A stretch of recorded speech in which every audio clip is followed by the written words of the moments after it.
Hey, I'm 17-year-old writer Noah Barfield, and I am here to tell you about my main protagonist in my action fantasy novel, Legendland.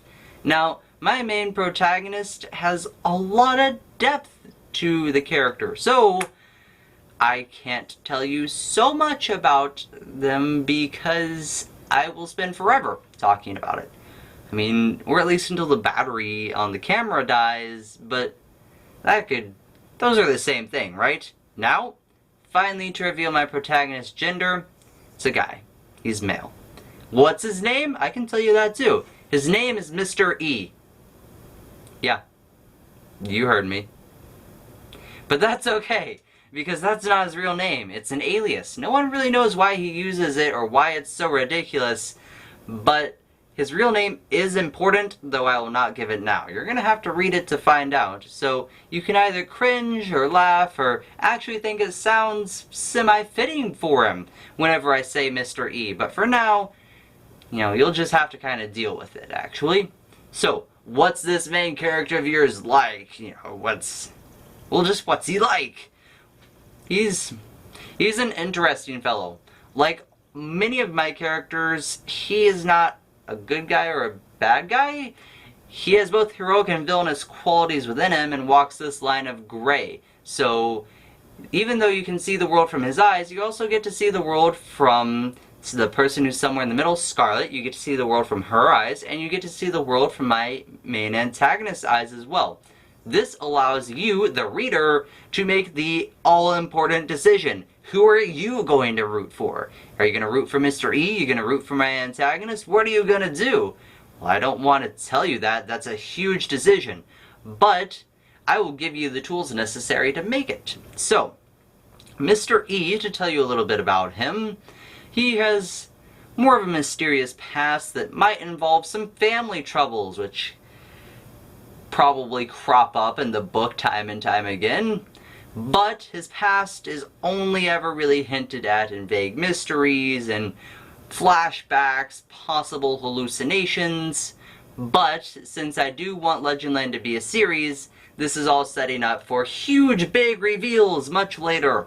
Now, that's all I can say about his past, really. But his personality, he's cold, he's more calculated, he likes to be in control, he is ruthless.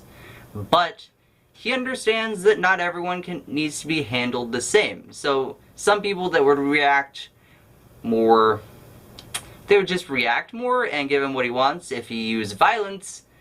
Other people need gentle crooning or perhaps bribery.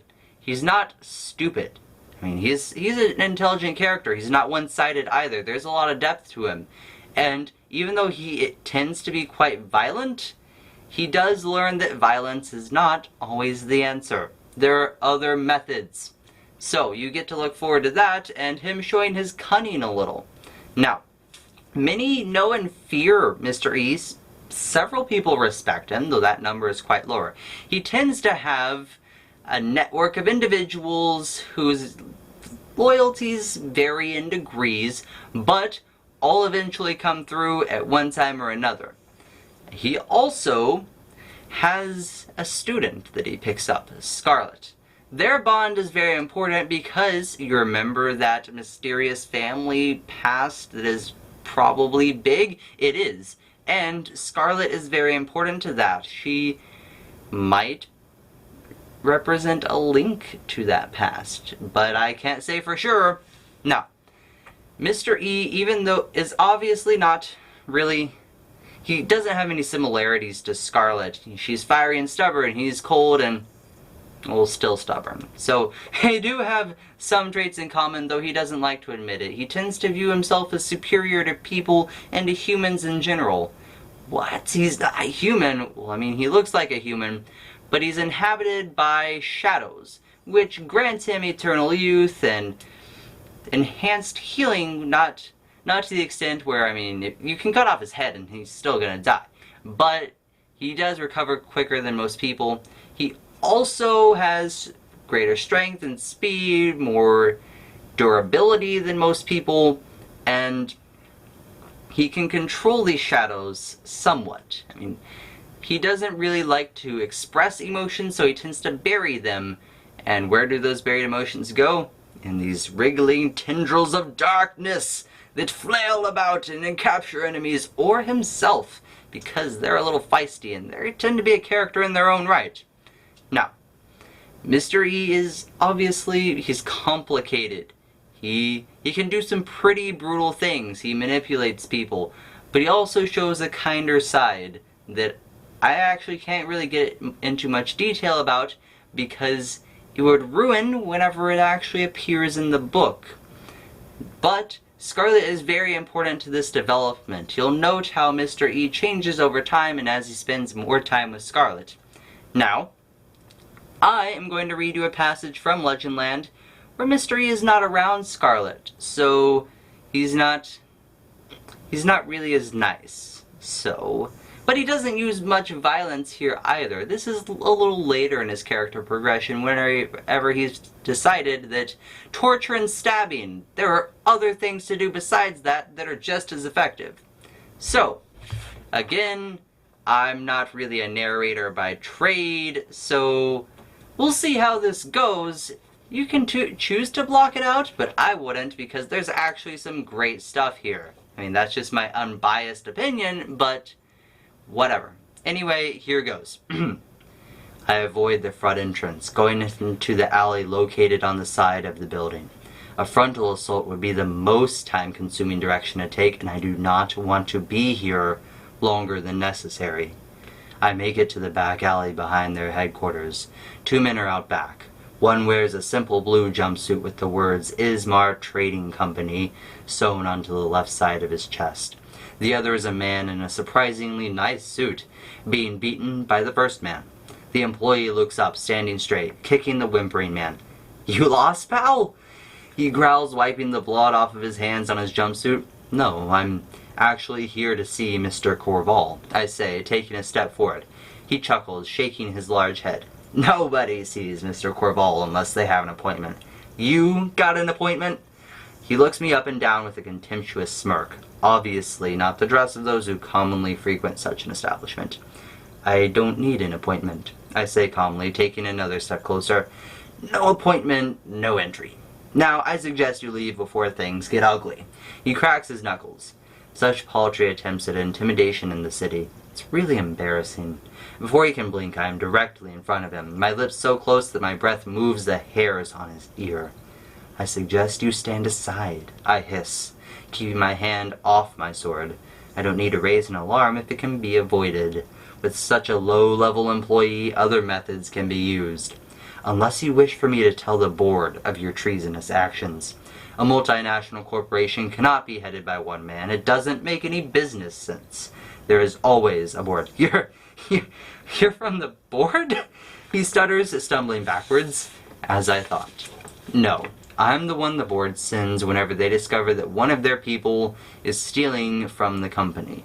If the headquarters are in Malor, someone must be stealing from someone else. It is the city of indulgence, after all. Mr. Corval, he's..." I nod and his face pales. "What is your name?" I slowly step towards him, clasping my hands behind my back. "Erger, sir," he says, trying to keep his eyes on me as I circle him. "Manners. Good. A healthy dose of fear can solve many social faults. Do you have a family, Ergar?" I place one hand on the back of his neck, the cool leather of my gloves becoming slick with his sweat. "I'll have to get a new pair after this is over." "A wife and 2 boys, sir," he says. "Please don't..." "Do you love your family, Ergar?" I cut him off. He nods quickly, neck fat jiggling. Some drastic corrections are about to take place here. "You do not want to be here when they happen, do you?"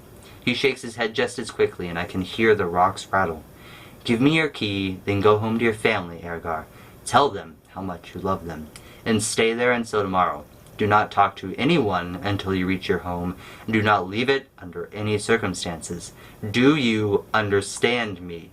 He nods again, his hands fumbling as I let go of his neck, finally pulling out a small key, handing it to me without making eye contact. "Thank you, Ergar. The board appreciates your cooperation." I watch him scurry out of the alley and only insert the key into the door whenever I no longer hear his footsteps. "You're not really with the board." I look over my shoulder, the man in the nice suit gingerly making his way to his feet. He winces as he coughs, wiping blood from his mouth. He can take a beating. They fired you, didn't they? The hard expression on his face is answer enough. I'm not here to take down the company. I'm just after Corval. He deserves what's coming to him, the slime. The man growls, gingerly holding his hand to his ribs. I was running half that company for him when he fired me just for doing a little digging into our profit reductions. Stealing swine! When Mr. Corval is removed from this position, there will be a power vacuum. Nature abhors a vacuum. I make eye contact with him, emphasizing each word. That position will need to be filled, and in the scramble, who would think twice about someone replacing Mr. Corval, who had previously run half the business in Malor? Having the head of a multinational corporation in my pocket would certainly put me in an interesting position of power. What do you want in return? I turn my attention back to the door, turning the key in the lock. I don't have any interest in running your company, nor will I interfere in your business matters. I just want you to remember who put you in a new position of power when you are at the top. Now, obviously Mr. E has some cunning. He's willing to use and manipulate people to get what he wants. That's part of his character. Never said he was perfect, and I never said he was nice.